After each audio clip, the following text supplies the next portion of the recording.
Assalamualaikum and welcome to Momlicious Recipe. Momlicious ரெசிபியில் இன்றைக்கி நம்ம பார்க்க போகிறது சாஃப்ட் அண்ட் கிறிஸ்பியாக 10 நிமிஷத்தில் டக்குன்னு ரெடி பண்ணக்கூடிய ஒரு ஸ்நாக் ரெசிபி தான். இஃப்தாருக்கு கண்டிப்பாக எல்லார் வீட்லேயும் ஸ்நாக்ஸ் ப்ரிப்பேர் பண்ணுவோம். இந்த சுலபமான ஸ்நாக் ரெசிபி செய்கிறதுக்கு சிம்பிளான இன்க்ரீடியன்ட்ஸ் தான் தேவைப்படும். உங்கள் வீட்டில் வாழைப்பழம் இருக்கா? இந்த சாஃப்ட் அண்ட் கிறிஸ்பியான ஃப்ரைட் பனானா பால்ஸை நீங்களும் இஃப்தாருக்கு ட்ரை பண்ணி பாருங்கள். வாங்க இப்போ எப்படி செய்யலான்னு பார்க்கலாம். முதல்ல ஒரு 1/4 கப் அளவு வெல்லம், அது கூட 1/4 கப் அளவு தண்ணி சேர்த்து இதை நல்லா பாகாக காய்ச்சி எடுத்துக்கலாம். வெல்லத்துக்கும் பதிலாக நீங்கள் ஒயிட் சுகர் கூட ஆட் பண்ணிக்கலாம். வெல்லம் சேர்த்தா இன்னும் நல்லா ஃப்ளேவர்ஃபுல்லாக இருக்கும்.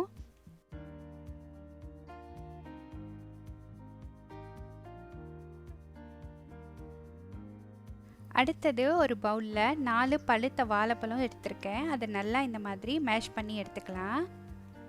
ஓரளவுக்கு மசிச்சா போதும், ரொம்ப மையாக நசிக்கணுன்ட்டு அவசியம் இல்லை. நம்ம அப்புறமா பால்ஸ் சாப்பிடும் போது பனானாவோட சங்க்ஸ் அங்கங்கே கிடைச்சா ரொம்பவே டேஸ்டியாக இருக்கும்.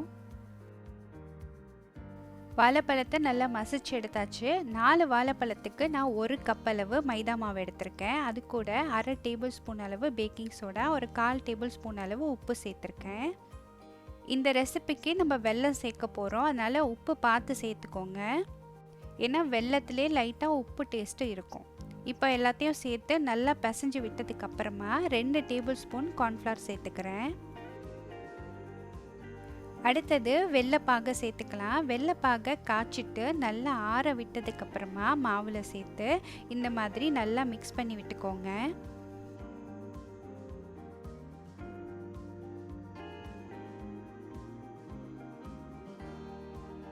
இப்போ நம்ம ரெடி பண்ணி வச்சுருக்க பேட்டரில் கட்டி எதுவுமே இல்லாமல் கையோ இல்லை ஸ்பேச்சுலாவோ யூஸ் பண்ணி நல்லா மிக்ஸ் பண்ணி விட்டுக்கோங்க. இந்த அளவுக்கு நல்ல ஸ்மூத் பேட்டராக ரெடி பண்ணி வச்சுக்கோங்க.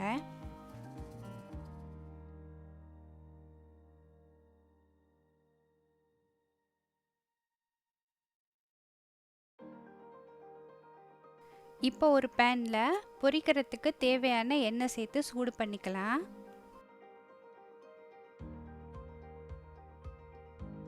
அடுப்பை மீடியம் ஃப்ளேம்லேயே வச்சு எண்ணெயை நல்லா சூடு பண்ணிக்கோங்க. பேட்டரை எடுக்கிறதுக்கு முன்னாடி கையை தண்ணியில் நனைச்சி வெட் பண்ணிக்கோங்க. ஈரமான கையால் கொஞ்சம் கொஞ்சமாக பேட்டர் எடுத்து இந்த மாதிரி உள்ளே ட்ராப் பண்ணிங்கன்னா நல்லாவே ரவுண்ட் ஷேப்பில் வந்துடும். மாவை ட்ராப் பண்ணும் போது விரல் நல்லா ப்ரெஸ் பண்ணி விட்டு ரிலீஸ் பண்ணுங்கள். அப்போ தான் ரவுண்ட் ஷேப்பில் அழகாக கிடைக்கும், டெயில்ஸ் எதுவுமே இல்லாமல். கையால் யூஸ் பண்ணி இந்த மாதிரி ரவுண்ட் ஷேப்பில் போட தெரியாதவங்க பைப்பிங் பேக் யூஸ் பண்ணனா, இல்லைன்னா ஸ்பூன் கூட யூஸ் பண்ணி நீங்கள் மாவை ட்ராப் பண்ணிக்கலாம். அடுப்பை மீடியம் ஃப்ளேம்லேயே வச்சு நல்லா பொரிய விடுங்க. ஒரு பக்கம் பொரிஞ்சதுமே பால்ஸ் எல்லாம் தானாகவே இன்னொரு பக்கம் ஃப்ளிப் ஆகிக்கும். அங்கங்கே திரும்பாமல் நிற்கிற அந்த பால்ஸை மட்டும் ஒரு ஸ்பூன் வச்சு இந்த மாதிரி திருப்பி விட்டுக்கோங்க. திருப்பி விட்டு 2 பக்கமும் பொரிஞ்சதுக்கு அப்புறமா லைட்டாக 2 நிமிஷத்துக்கு இந்த மாதிரி 2 பக்கமும் திருப்பி விட்டு பொரிச்சா நல்ல ஒரு கோல்டன் கலரில் வந்துடும். இப்போ பாருங்கள், நல்ல கோல்டன் கிறிஸ்பியாக மொறுமொறுன்னு நம்மளோட ஃப்ரைட் பனானா பால்ஸ் ரெடி ஆயிடுச்சு. பாருங்கள் எவ்வளோ ஈஸியாக இந்த ஸ்நாக் ப்ரிப்பேர் பண்ணியாச்சு. இவ்வளோ ஈஸியாக நம்ம ப்ரிப்பேர் பண்ணியிருந்தாலும் இதோட டேஸ்ட்டு வேறு லெவலில் இருக்கும். இந்த பால்ஸோட ஃப்ளேவரை இன்னும் நீங்கள் என்ஹான்ஸ் பண்ணணும்னு விரும்புனீங்கன்னா தேங்காய் துருவல் சேர்த்து நீங்கள் பிசைஞ்சு விட்டுக்கலாம். வாழைப்பழத்தோட வெல்லத்தோட ஃப்ளேவரும் சேர்ந்து வெளியே கிறிஸ்பியாகவும் உள்ள சாஃப்டாகவும் ரொம்பவே டெலிஷியஸாக இருக்கும் இந்த ஸ்நாக். இந்த இஃப்தாருக்கு கண்டிப்பாக நீங்கள் இந்த ஸ்நாக் ரெசிபி ட்ரை பண்ணி பாருங்கள். ட்ரை பண்ணி பார்த்துட்டு எப்படி இருந்துச்சுன்னு கமெண்ட்ஸில் சொல்லுங்கள்.